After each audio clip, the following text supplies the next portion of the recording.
Can I say hi? Yes. All right, speech time.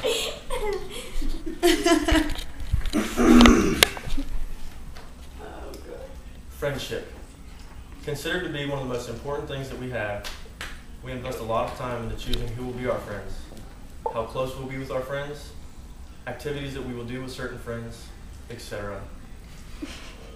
Robert Bloch was quoted as saying, "Friendship is like peeing on yourself.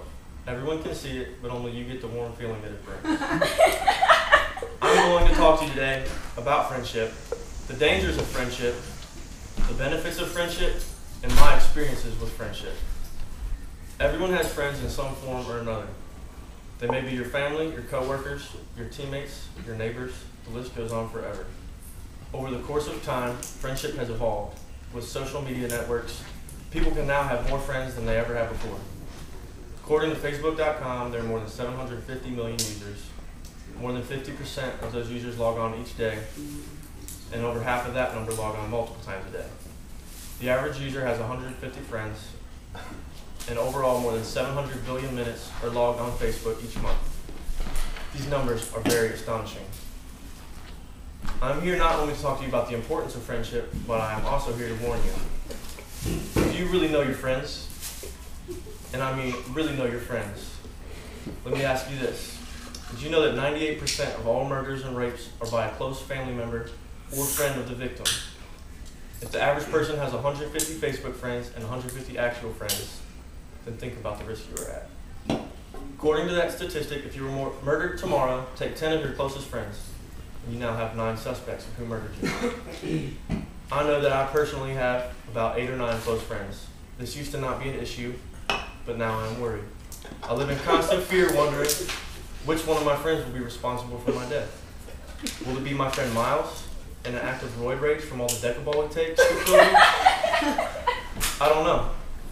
Will it be my friend Brandon, who gets mad at me playing poke the bear and smells like bacon when he sweats?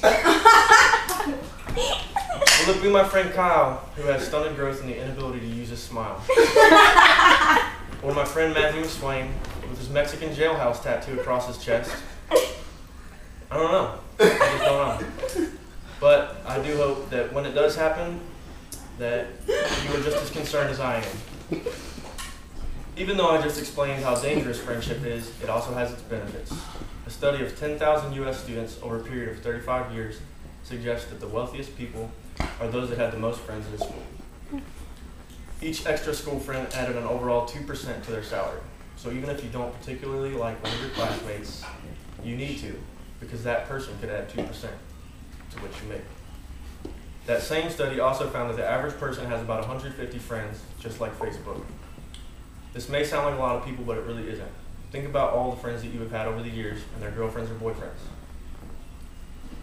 If you have 50 friends, that's 50 partners. That's 100 friends, which also equals more happiness and wealth for you. The importance of friendship in our society is significant. Think if we were all just friends. It's like the old saying you heard as a kid, why can't we all just get along? World peace, no terrorism, no laws. I don't know if I can predict the future, but probably, yeah. Think if every terrorist, murderer, or whatever just had half the friends of the average person, would he or she have committed that crime?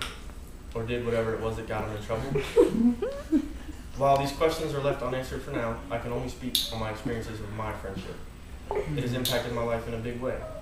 Usually when you hear someone talk about their friends, they always say they got new ones and lost touch with their old friends when they went to college. That's not the case for me. The same group of people that I hung out with in high school, grew up down the street from, and still run around with. They're my homies.